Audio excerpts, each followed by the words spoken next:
Welcome to Driven by Dreams. Today's guest is Nicolas Babin, a global tech leader, entrepreneur, and digital EU ambassador. With over 35 years of experience, he's launched 26 startups, led 2 IPOs, and held leadership roles at Sony Europe in AI and robotics. Now, as president of Babin Business Consulting, he helps companies grow through innovation and ethical tech. Let's dive into his journey and insights. Hi, Nicolas. It's great to have you here. Great to be invited. Thank you very much for having me. Could you share a bit about yourself? Yes, so I'm Nicolas Babin. I'm a French citizen who's lived and worked around the world. Married to an American, lived a long time in the US, in California and San Francisco, the Bay Area, and then moved to London, Brussels, Japan, Germany, and now I'm back in France. And so I've been involved with new technology for over close to 40 years now. I launched the first AI-based robot called Aibo back in 1999. So I've been really involved with everything around GPS technology, around AI, and around anything around digital transformation. What inspired you to become an entrepreneur? Wow, I think it's a mindset. I think when you don't wake up in the morning and say, oh, I'm going to be an entrepreneur. So I started 26 startups beyond what I've already explained in terms of my experience. Because every time I was in a stable job with a big company, for example, like Sony, I had a lot of people contacted me and asked me if I would be interested. They were just checking whether or not their ideas would work, if I would be interested in joining them as a board member or whatever. And then I realized that, I had ideas. Some of my friends had ideas as well. And so I jumped in it and started my first startup and then carried on. And every time there was something that I could see in the world that needed to be changed or something that I would be frustrated because I said, oh, I wish this existed, then I would create it. And that's so it was a mindset. I love working for big companies and I love working for Sony. It was a fantastic experience.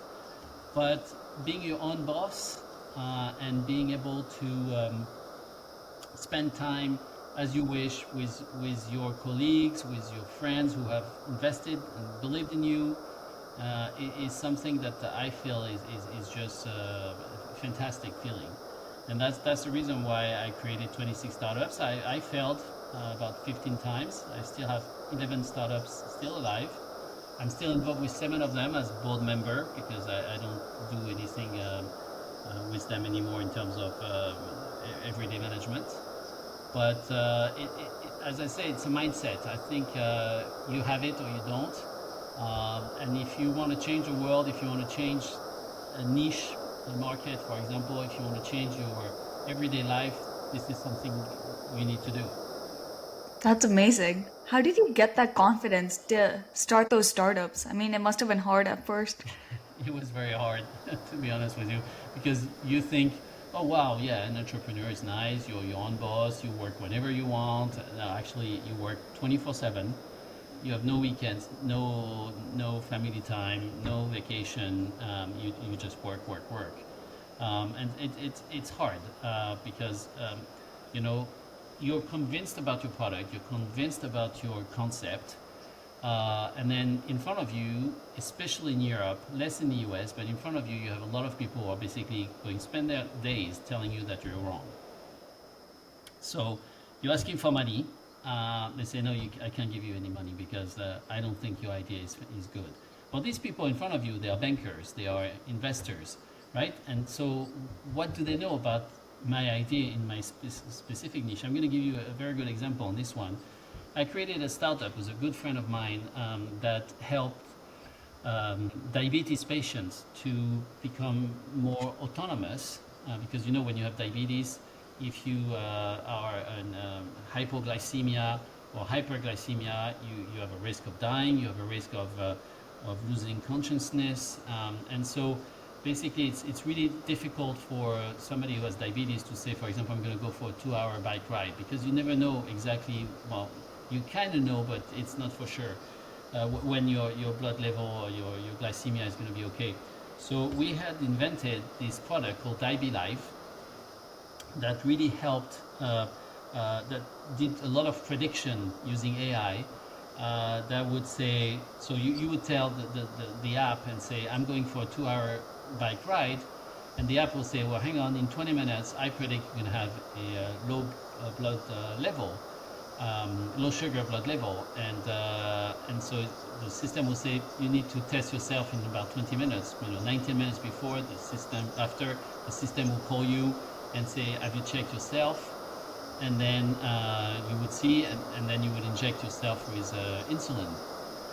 And this system was really working already with my friend's mom, who had very serious diabetes, and it transformed her life.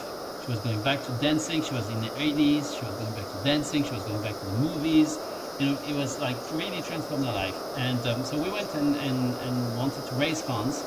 And everybody in front of us, everybody at the beginning were saying, well, no, this idea will not work. Patients are not going to use the app. Patients are not going to enter the food level, the food intake. They will not enter that into the app. We had doctors with us. We had technicians. We had engineers. We had everybody. We knew it was working because it was working with my friend's mom. But despite that, all the investors would not go with us. And at the end, we managed to find one investor. But it was so frustrating because you're passionate about your idea. You know this is really something you want to do. And unfortunately, people are just going to try to beat you up and tell you, give up. In my case, I never give up. I'm very resilient. And so it didn't happen, but it's a big challenge and it's hard. As I say, unless you have that vibe, unless it's in your DNA, in general, you don't go into entrepreneurship. Well, that's amazing how you persevered through that and launch your own ideas. Well, having launched 26 startups globally, how do you adapt to different markets and cultures? That's based on experience. I was very lucky the fact that I lived and worked, as I mentioned before, in the US, in the UK, in Germany, in Japan, in France, in Belgium. So by working, and every time, one thing that was really important to me was to learn the language people would speak in different countries, because that's one angle of the culture. I'm very sensitive to culture, and with Sony, at least when they move me around that much, every time I used to have training about the particular country I would go to. So when I moved to Japan, I had about 3 years of Japanese lessons with a Japanese teacher who also teach me about the Japanese culture. When I moved to Germany, it was the same thing. When I moved to Brussels, in Belgium, that was the same thing. When I moved to the UK, it was exactly the same thing. So because of all this experience, I became very aware of the things that needed to be done and things that really cannot be done in a culture. And so that has helped me with my experience, obviously, with the startups. Because, for example, if I take again the diabetes example, we launched in Canada. And in Canada, everybody is saying, it's very similar to the US, but it's actually very different. They have different cultures. They have different languages, because not every single Canadian state speak English. Some of them speak French. And some of them, even in the north, speak their local language. So when you think about all this and you think about how they live, how they have their own vision, and really what they have in their DNA is so different than what I lived in the Bay Area for many years, and people in the Bay Area are different than people in Toronto or Quebec or Montreal. So it's really important to be very sensitive to this and to listen to people, to respect people by listening. Meaning, you go to a country, you cannot say, hey guys, I'm Nicolas Babin, so I'm going to tell you how it's going to work. This does not work. What works is, listening to people, asking for their advice, asking for how they would see how it would work. And there you see all the different cultures coming up. And then you can make your product different, you can make your approach different, and things like that. So that I learned really purely on my experience. So if you have the same company where you're launching the same product in different places, your approach would be different? Absolutely. Oh, absolutely. It's for every country, even in Europe, it will be different. You know, Europe is much smaller than the US, obviously, but if you think that Belgium and France will have the same culture, you're wrong. It's different. So for the same company, same product, but in different culture, even the products will be different. The name of the products could be different because people might not be able to pronounce it the same way in a Japanese language or in an English language or in a Chinese language. So it's really important that you respect 100% the culture for each country. Well, thank you so much for sharing that. You mentioned your time at Sony in leadership roles. So how did that influence your entrepreneurial approach, other than opening your eyes to different cultures? Yeah, that's a great question. That has helped me manage teams. Sony has really helped me manage teams the way I wanted to do it because I was senior enough in the company. I could really pick and choose my teams and then manage them and then understand from the teams as well what worked and what didn't work. So that has helped me after that in the entrepreneurship or even in parallel because the first company I started was actually during my tenure at Sony. So it was, yeah, it was, without Sony I couldn't have done it because thanks to Sony I was in charge of all Europe in terms of communication, in terms of AI and robotics, in terms of GPS. These were all my different jobs. And I always had the European continent as my sandpit, if I could say. So basically, whenever I would work with English people, or whenever I would work with Germans, or whenever I would work with Italians, with Swiss, with Russians, with Turks, you know, it will be very different, and I will learn basically on the field how this would work. And so it has really helped me beyond the culture element to understand how people function, and so when you're in a startup, you know, you rely on your team. It's not one person's job ever, and so it's really the combination of you and your vision and how you communicate your vision and your passion to the people around you that make you successful. And that was exactly what I was able to do thanks to the Sony years before. How did that also impact your leadership? I mean, one thing I can say is if you go to my LinkedIn profile, I have about 110 recommendations from people who have worked with me and who have only said, obviously, because it's LinkedIn, and you know, I would not publish if the feedback was negative. So the feedback is actually extremely positive on my LinkedIn. So maybe a better leader, but because I was extremely sensitive again and respectful, and I think respect is really the key to everything we can do in this world today, and we see that everywhere.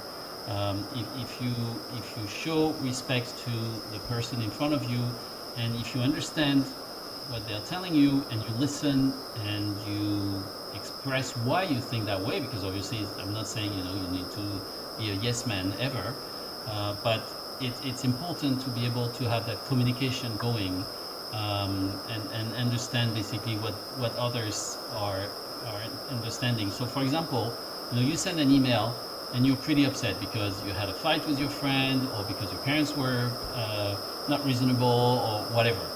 You send an email, and the person across, you know, who will receive your email doesn't know the fact that, you know, you had a problem with your parent, doesn't know you had a problem with at school or whatever. And so they'll get this email and say, what's wrong with her? You know, why is she so upset with me? Why did she write all these things? Actually, you were not. But it's just because your environment showed it, you see? And so it's always a problem of communication and respect.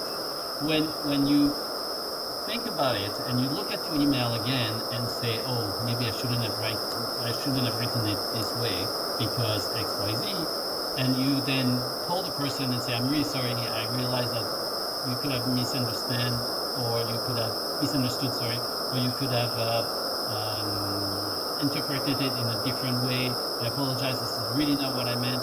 means take it as first degree. This is exactly what I meant.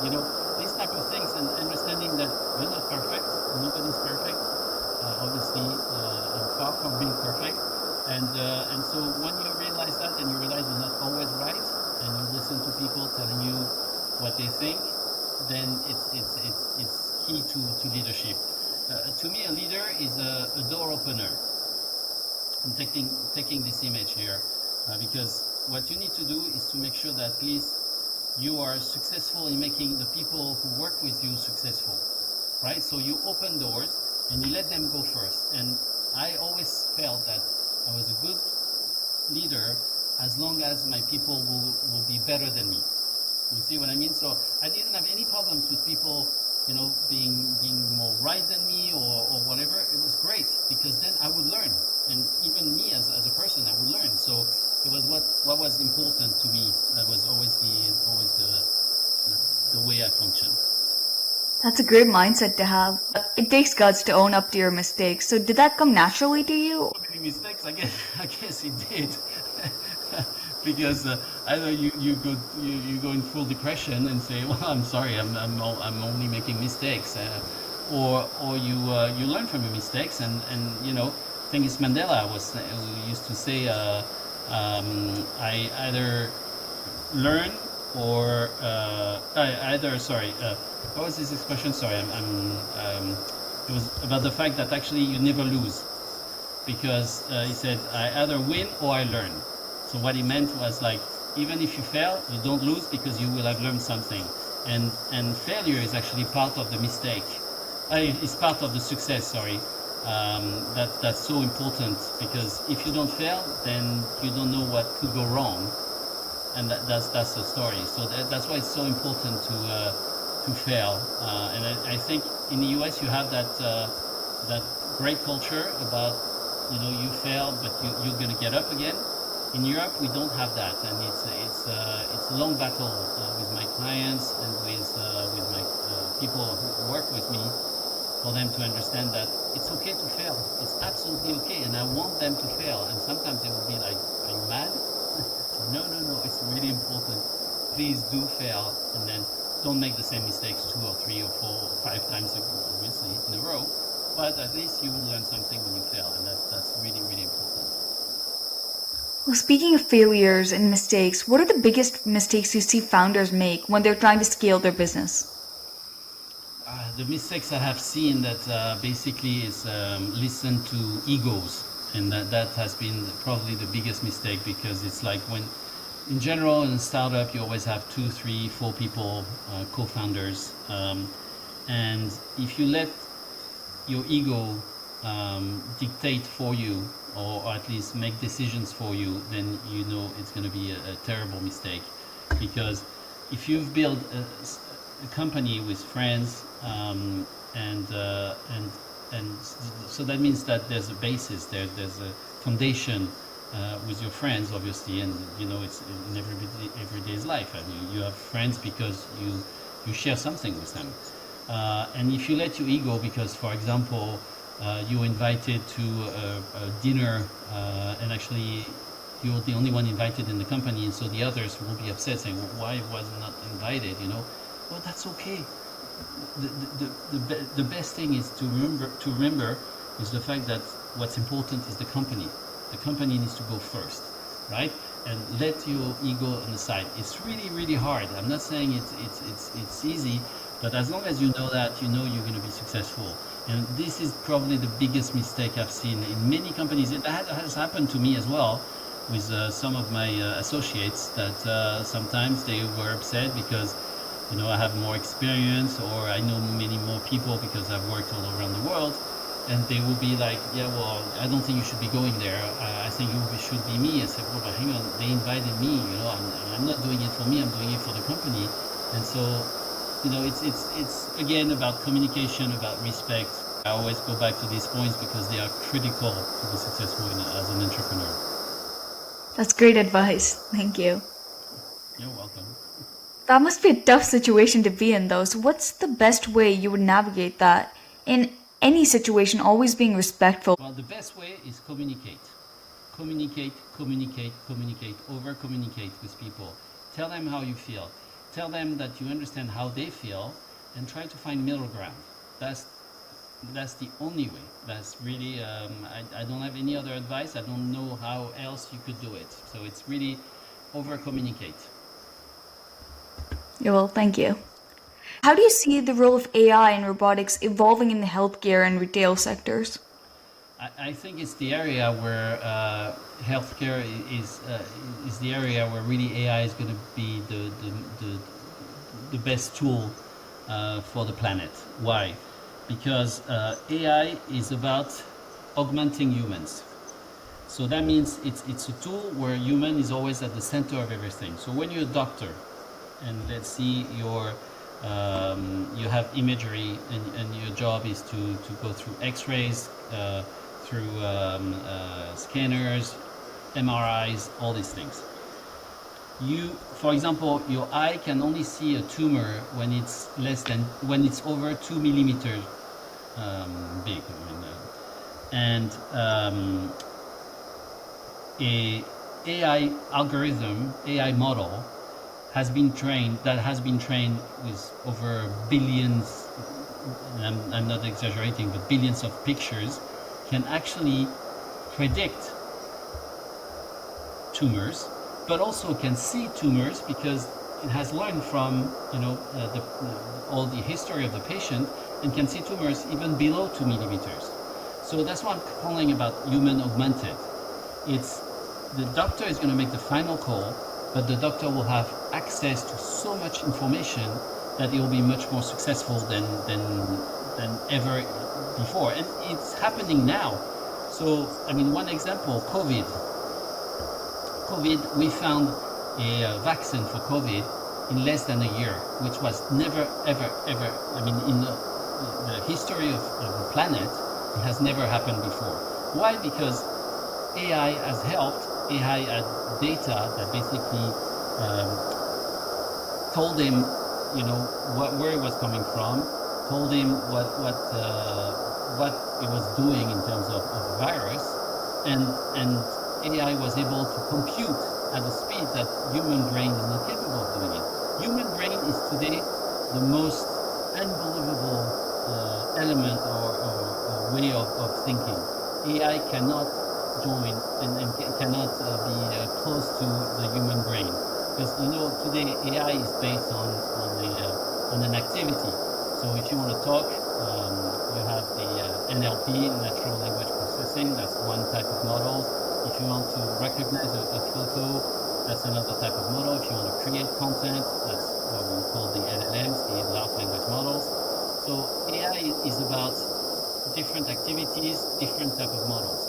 And the human brain, we're talking now, if I ask you to recognize a photo, you're not going to say, oh, hang on, I need to change my model. Your brain is capable of managing that. And that's what I'm saying. So AI today can help healthcare in a way that we can there's no way we can imagine what the future is going to be like, because some types of cancer are now being treated thanks to AI type of medicines, or at least AI-driven protocols and things like that. As I mentioned, imagery is unbelievable. As I mentioned, diabetes, for example, can be managed with AI. So it's really an area where I would say that it's going to be the most successful in terms of helping patients and helping doctors, because it's helping throughout. It's not only one area where doctors, it's also helping patients, because patients, you can predict, and patients also can understand what they're going to go through, because AI has been trained for that. So I'm amazed with what I hear, what I read, and what I actually witness as an entrepreneur in the health area. And I'm always impressed with the way AI is now managing the healthcare market. I'm so glad you brought up the point that while AI is important, it doesn't replace human brains. No. So in businesses, what do you think would be the right balance between AI and human communication and respect? Again, AI is an human augmented tool. So in whatever industry, in whatever capacity, AI is always there to give you all the information that will allow you to make the right decision. So up until the 90s or the 80s, we used to have encyclopedia basically where you would go or research documents, and you would go and you would spend days and months and years trying to find the right information that will make you think that maybe you have a breakthrough in terms of a diagnostic or whatever in whatever industry. With AI, you have everything at a fingertip, at the right moment, on the right channel. So it's really, again, a human augmented tool where it's available non-stop, and it's available the way you want it to make your brain optimized. And that's really what's happening. So marketing, communication, sales, supply chain, anything, this is really where you can see the power of AI, and this is really where you can use it for the best it's like before we used to make spelling mistakes, we used to make grammatical mistakes, especially going to school. And one of my, I talk a lot at different level of schools, because I think it's important for teachers and students to understand basically the benefits of the new technologies. And what I tell schools in the US, in Canada, and in Europe is, do not, for whatever reason, do not think that AI is going to be against you, teacher. AI is actually going to also empower students to be better. So the things I hear always is, oh yeah, but it's going to be level between all students. No, absolutely not, because some students are going to use AI in a much more in a different way than others. So for example, some students will repeat the prompt, change prompt, go into details about a specific area. When you're a student, having AI next to you is like having your teacher 24/7 next to you. It's exactly the same thing. So what I tell teachers, because teachers are telling me always, oh, we're going to be replaced. No, absolutely not. It's just you need to transform yourself, because what's important is that you pull or push your students to be successful in the professional life. That's the role of a teacher. He gives you the information, so at least you can use that information and you're successful in your professional life. If a teacher tells you do not use AI for this, then it's a mistake, because when you go into work and you have a job, all your colleagues, the company will expect you to do is actually to use AI, so at least you can make no mistakes, and at least spelling mistakes and things like that. So you need to be trained for your professional life. This is where AI needs to come in, and a lot of teachers have difficulties with that. But back in the 90s, when Wikipedia was launched, I had the same problem. A lot of teachers were telling me, oh, students are now going to do copy and paste using Wikipedia. So what's our point? Well, we see 20 years later that actually it's not the case. You have your Wikipedia, you use it, and it's good, because you can find information, but you're going to use it, in order to be better. You're not going to just plainly do a copy-paste. And so regularly teachers are telling me, saying, yeah, well, but we see that some students that are not only not good at school, they will do a fantastic paper on whatever subject or topic. And I say, well, you know what, in that case, fantastic. Ask the student to come up to the board and explain to the class why their paper is so fantastic. Explain, and share with the class, and start a communication about it. If the student used AI to just do copy and paste, he will not be able to explain why. But if the student has used AI in a smart way, then you will immediately see, I say to the teacher, you will immediately see that it's a fantastic opportunity to actually even go beyond the class